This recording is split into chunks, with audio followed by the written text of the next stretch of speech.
Last week, 10 days ago, General Hodges, Commander U.S. Army Europe, visited Ukraine.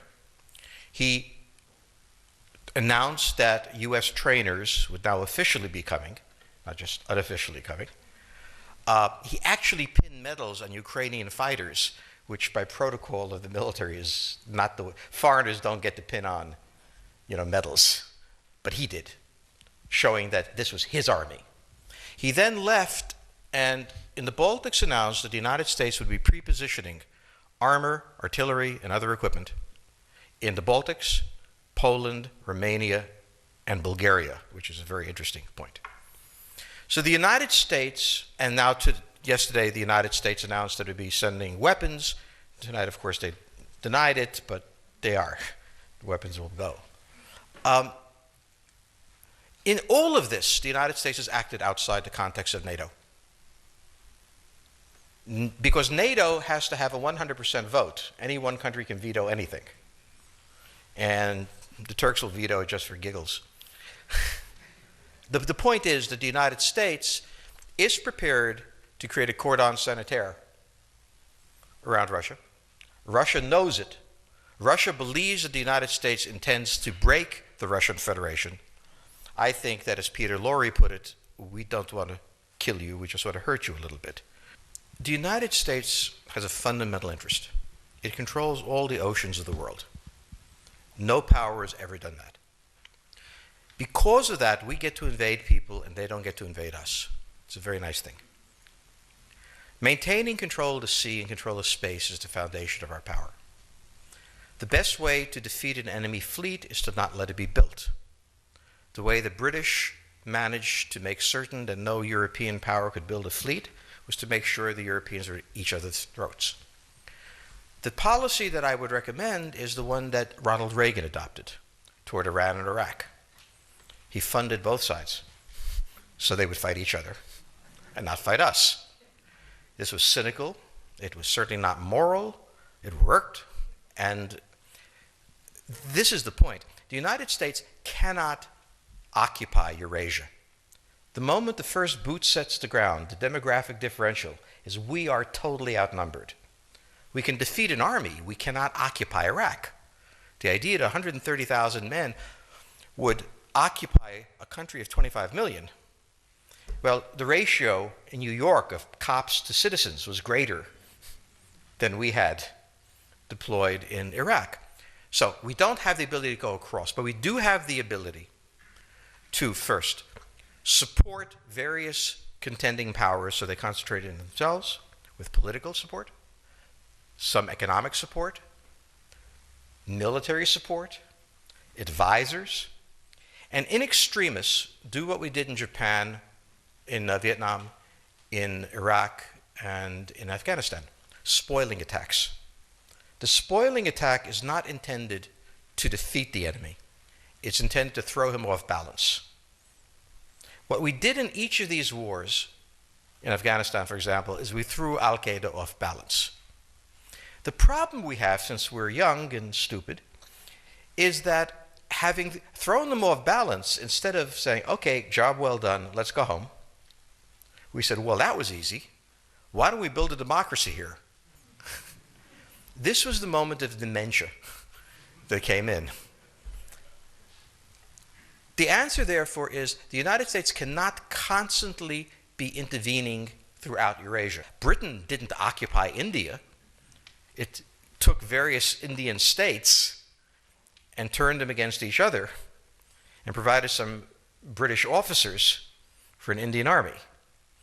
The Romans did not send vast armies out there. It placed kings like, various kings it created under the emperor, and those kings were responsible for maintaining the peace. Pontius Pilate was an example. So empires that are directly governed by the empire, like the Nazi Empire, fail. No one has that much power. You have to have a level of cleverness. However, our problem is not yet that. It is actually admitting that we have an empire.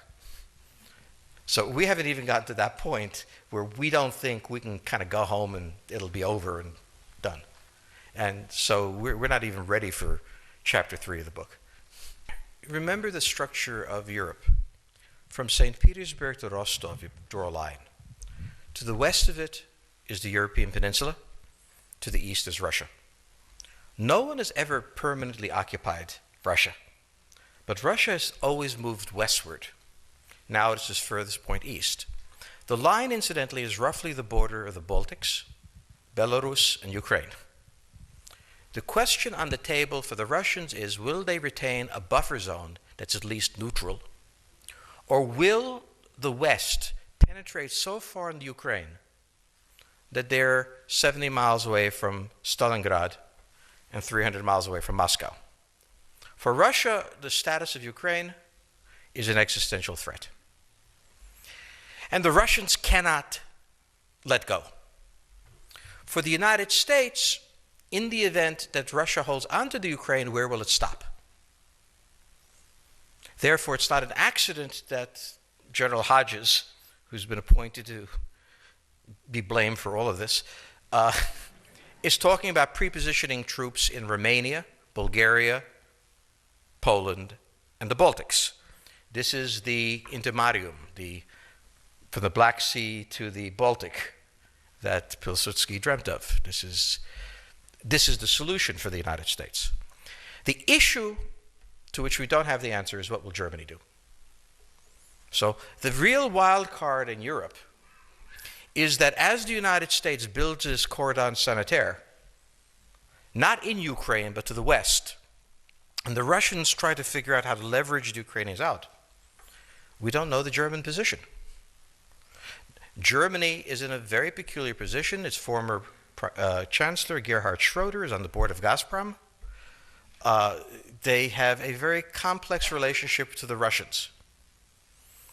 The Germans themselves don't know what to do.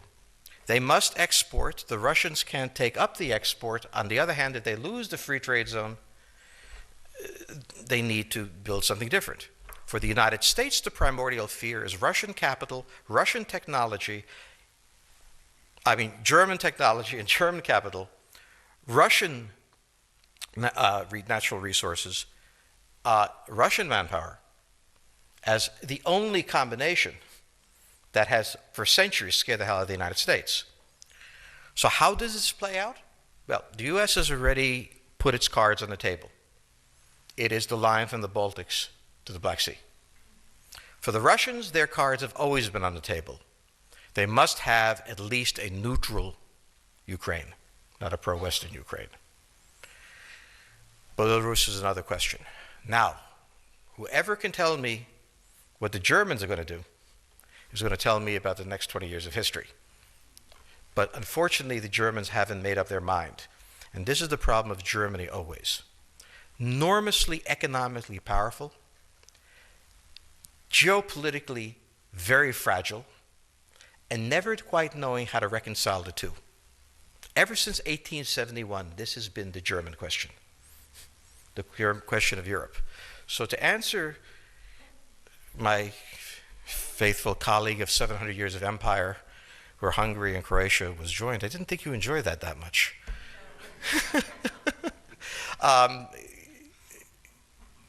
Think about the German question, because now it's coming up again. That's the next question that we have to address. And we don't know how to address it. We don't know what they're going to do.